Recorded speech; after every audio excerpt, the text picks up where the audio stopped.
Hi this is Priya welcome to హార్ 360 news.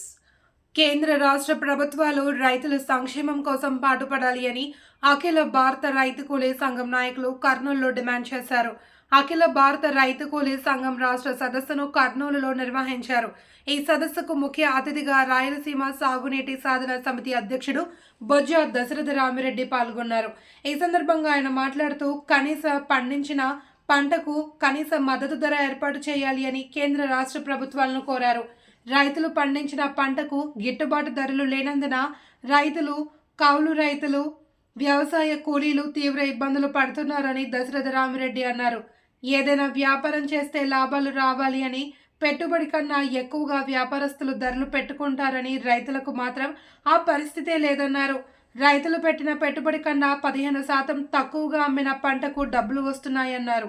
వ్యవసాయం సాగునీటి ప్రాజెక్టుల మీద ఆధారపడి ఉంటుంది అని, ప్రభుత్వాలు ప్రాజెక్టులకు నిధులు కేటాయించాలి అని కోరారు. సంపద సృష్టించబడాలి అంటే రాయలసీమ ప్రాంతంలోని భూమికి సాగునీరు అందించాలి అని ఆయన కోరారు.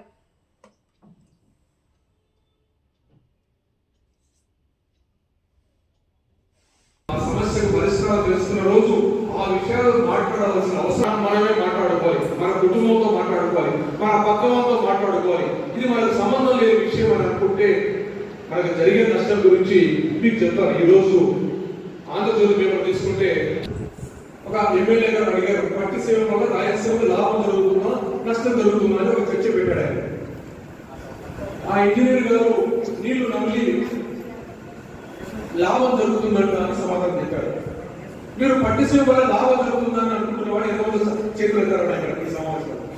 పట్టుసీమ వల్ల రాయలసీమ సస్యశ్యామం చేయలేదన్న విషయాన్ని ఎవరు చెప్పాలి? మనకు ఈ రాజకీయ పార్టీలు చెప్పవు. ఎందుకంటే వాళ్ళ అధినాయకుల ఆలోచన ప్రకారం వాళ్ళు మాట్లాడతారు. దీనివల్ల లాభమా నష్టమా అనేది సమానత్వం జరగడానికి కావాల్సిన కార్యక్రమాలు చేయాల్సి ఉంటే ప్రత్యేక ప్యాకేజీని గాలికి వదిలేశారు. 42% నిధులు ఖర్చు పెట్టకుండా కేవలం 15%. అఖిల భారత రైతు కూలీ సంఘం జనరల్ కౌన్సిల్ సమావేశానికి నన్ను అతిథిగా ఆహ్వానించారు. ఈరోజు వాళ్ళు రైతు కూలీల సమస్యల మీద, అదేవిధంగా భారతదేశ రైతాంగ సమస్యల మీద, కౌలు రైతుల సమస్యల మీద ఈ సమావేశం ఏర్పాటు చేసుకున్నారు. ఈరోజు భారతదేశంలో రైతులు, కౌలు రైతులు, రైతు కూలీలంతా కూడా ప్రభుత్వ విధానాలతో చాలా ఇబ్బంది పడుతున్నారు. ఈరోజు వ్యవసాయ రంగం అంతా కూడా కనీస మద్దతు ధరలు నిర్ణయించే దాంట్లో లోపభూయిష్టమైన నిర్ణయాలు చేసుకుంటూనే ధర రాకుండా ఎగుమతి దిగుమతి విధానాల్లో రైతులకు తీవ్రంగా నష్టపోతున్న సందర్భంలో ఏదైనా ఒక వ్యాపారం జరిగితే రిటర్న్ ఆన్ ఇన్వెస్ట్మెంట్ మీద, వారు పెట్టిన పెట్టుబడి మీద లాభం వచ్చేదాన్ని చూసుకుని వ్యాపారం చేస్తారు. 100 రూపాయలు కనీసం రూపాయన లాభం వచ్చే పరిస్థితుల నేపథ్యంలో వ్యవసాయ రంగంలో 100 రూపాయలు పెట్టుబడి పెడితే 10 రూపాయలు 15 రూపాయలు నష్టం వచ్చే పరిస్థితులు ప్రభుత్వానికి తెలిసినా వ్యవసాయ రంగం అంతా నిర్వీర్యమైపోయి ఈ రంగం అంతా కూడా కార్పొరేట్ శక్తులకు పోయడానికి చేసే కార్యక్రమాన్ని చేపడుతున్నారన్న దాని మీద మేము ఈరోజు స్పష్టంగా మాకు ఒక అవగాహన ఉంది. దీనికోసం ప్రతి రైతులు, రైతు కూలీలంతా కూడా స్పష్టంగా అవగాహన చేసుకుని ప్రభుత్వాల ఒత్తిడి పెంచే కార్యక్రమాన్ని ఈ కౌన్సిల్లో నిర్ణయం తీసుకోమని చెప్పడం జరిగింది. అదేవిధంగా వ్యవసాయ రంగం కీలకంగా అభివృద్ధి చెందాలనుకుంటే సాగునీటి రంగం కూడా అభివృద్ధి చెందాలి. ఈరోజు రాయలసీమ గురించి కూడా ప్రత్యేకంగా వీళ్ళు మాట్లాడమన్న నేపథ్యంలో 42% భూభాగం ఉన్న రాయలసీమ ఆంధ్రప్రదేశ్లో ఉన్న దాంట్లో కేవలం 15% నిధులను మాత్రమే గత 2 ప్రభుత్వాలు 10 సంవత్సరాల కాలంలో ఖర్చు పెట్టడం వల్ల రాయలసీమలో ఉన్న ప్రాజెక్టులన్నీ ఎక్కడ ప్రాజెక్టులు అక్కడే ఆగిపోయి 20 లక్షల ఎకరాల వ్యవసాయ భూమిలో కేవలం 8 లక్షల ఎకరాలకు మాత్రమే నీరు పారుతూ ఉంది.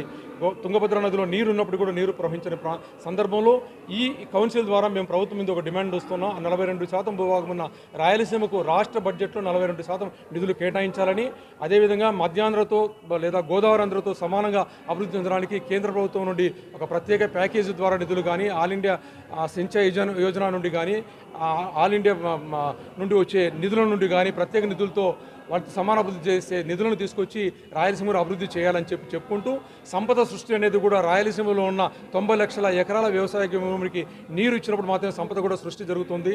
భారతదేశం కూడా బాగుంటుంది, రైతులు, రైతు కూలీలు, కౌలు రైతులు బాగుంటారని ఆ దిశగా ప్రయత్నం చేయండి అని చెప్పే విషయాన్ని ఈరోజు ఈ కౌన్సిల్లో చర్చించుకుంటున్నాం. దీని మీద తీర్మానాలు చేసి కౌన్సిల్ వాళ్ళు పంపిస్తారని చెప్పి ఆశిస్తున్నాం.